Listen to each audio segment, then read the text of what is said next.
Samuel Tufis demande à Ilimbi Lobe de respecter la mémoire de Ernest Ouandjé et tous les autres héros indépendantistes qui ont lutté pour la libération du Cameroun. Samuel Tufis, président de la Fédération camerounaise de football, vole au secours des indépendantistes en demandant à Elimbi Lobe un devoir de mémoire.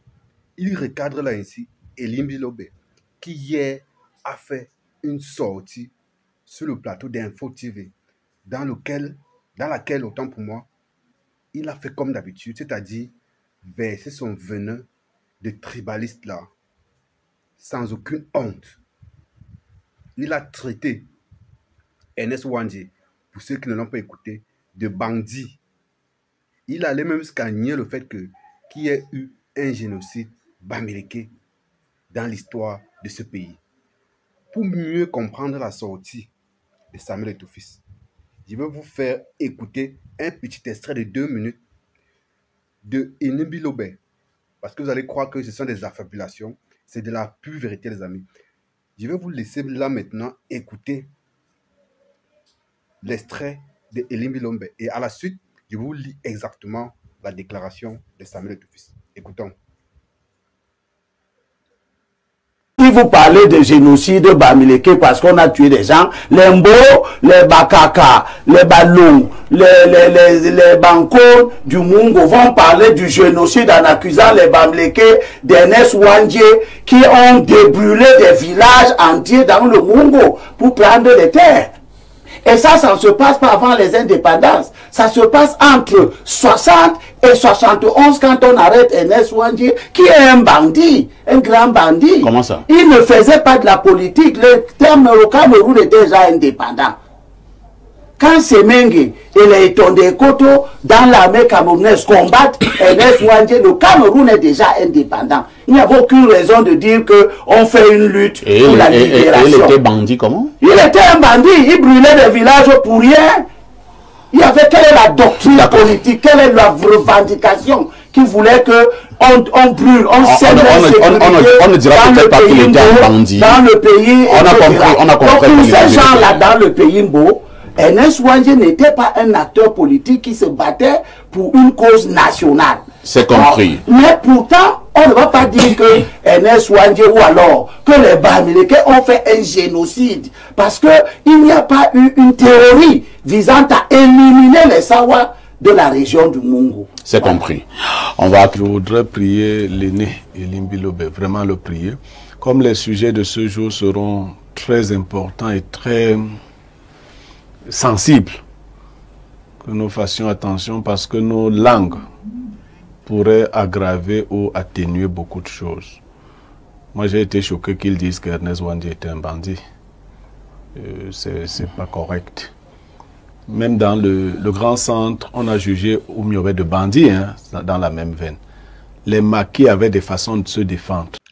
Voilà les amis, vous venez là d'écouter, de réécouter, parce que j'avais déjà fait une vidéo sur cette chaîne dans laquelle je fustigeais cette attitude de nos leaders d'opinion, parce que Ilimbi Lobe, d'une certaine façon, d'une certaine mesure, peut être considéré comme un certain leader d'opinion.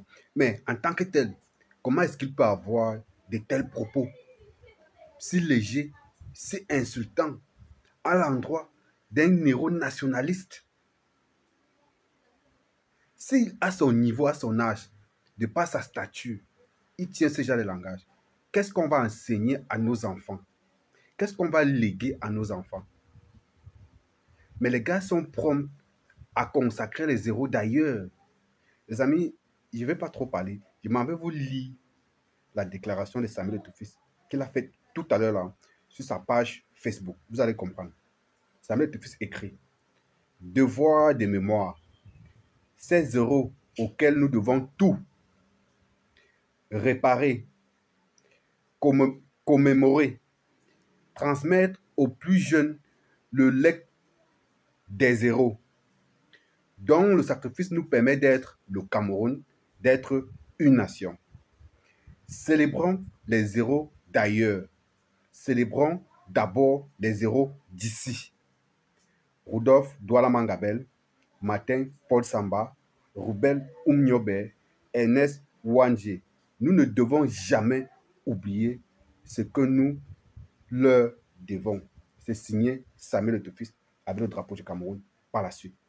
Les amis, c'est un geste, une sortie significative et tellement marquante parce que on ne s'attendait pas à voir Samuel Etofis réagir dans un domaine qu'on considérait être politique, mais il a dépassé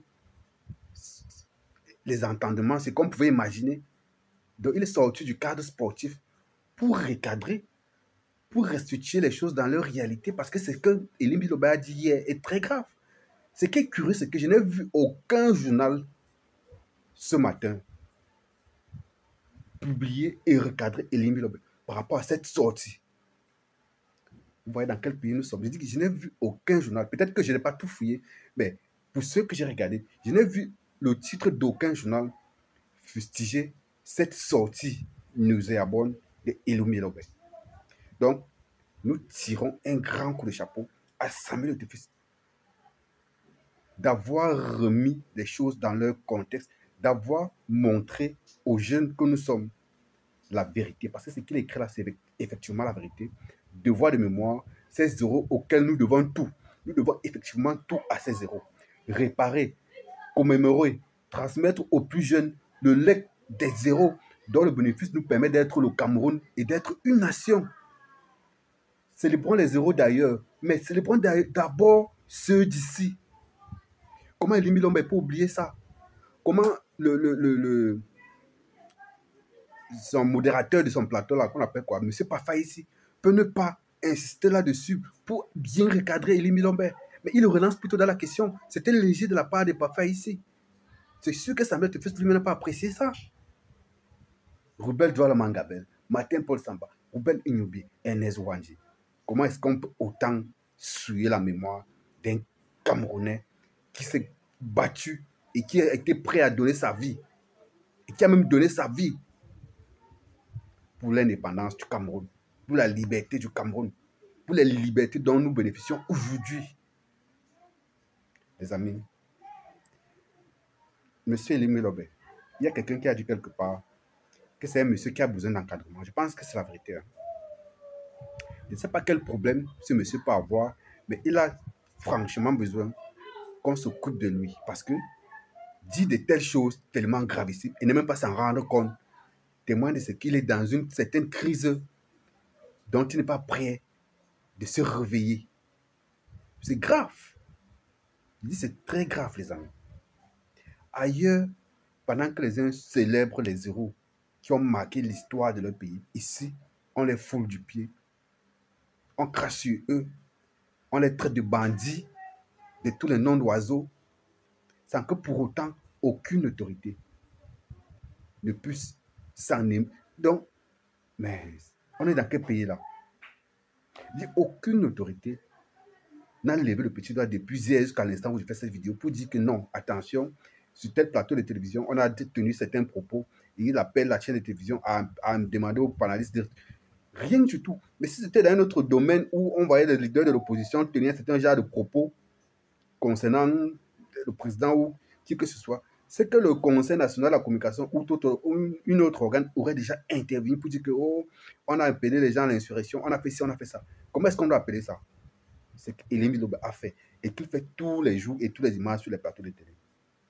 Ce sont des gens comme Elim Biloba qui encouragent certains ennemis et peuples du Cameroun à parler du repli d'identité ou à vivre comme si le Cameroun devait être plusieurs pays dans un pays. Oui, on a vu des événements qui sont passés à Meyo dernièrement. C'est à cause des discours pareils que des populations se sentent en danger à cause de leurs confrères camerounais. Chers peuples camerounais, soyons conscients et soyons éveillés. Ne nous laissons pas manipuler par certaines personnes supposées élites qui sont en quête de certains postes dans le gouvernement en place et qui sont prêts à sacrifier même les héros qui nous ont donné notre indépendance pour avoir et pour accéder à ces postes-là. Parce que c'est de ça qu'il s'agit. C'est de ça qu'il s'agit. Les gars sont prêts à sacrifier tout. Sacrifier les opposants. Sacrifier même... Donc, ils sont quittés du sacrifice des opposants au sacrifice des héros qui ont lutté pour la libération du Cameroun. Vous voyez que ces gars n'ont même pas de limites, les amis. Ces gars n'ont même pas de limites. Je vous ai publié sur cette chaîne aujourd'hui toujours une vidéo dans laquelle je présentais Ernest Ouandjé. Oui, une vidéo dans laquelle il a pris la parole, il prenait la parole pour dire, parler de lui. Une vidéo dans laquelle il y a son secrétaire particulier qui a pris également la parole pour parler d'Ernest Ouandjé. Et je vous ai demandé par la suite que, après avoir écouté Ernest Ouandjé et son secrétaire particulier, vous sentez que c'était des gars qui étaient des bandits. Quand vous écoutez leur cohérence, leur vision, leur esprit, leur sagesse, ça ressemble aux brigands, ça. Non, les amis, à un moment donné, il faut que ça s'arrête. La seule chose dont nous avons en commun, c'est le Cameroun et rien d'autre. Les gens font comme si après Paul Biya, il n'y aura plus de Cameroun, ou comme si après Paul Biya, le Cameroun va s'arrêter. Mais non. Les gars devront tôt ou tard rendre des comptes. Sincèrement. Donc, les amis, sachons à quel leader, quel leader nous devons faire confiance et sachant quel est le leader que nous devons suivre et qui doit nous mener vers le changement, le vrai changement, les amis. Ainsi va la République.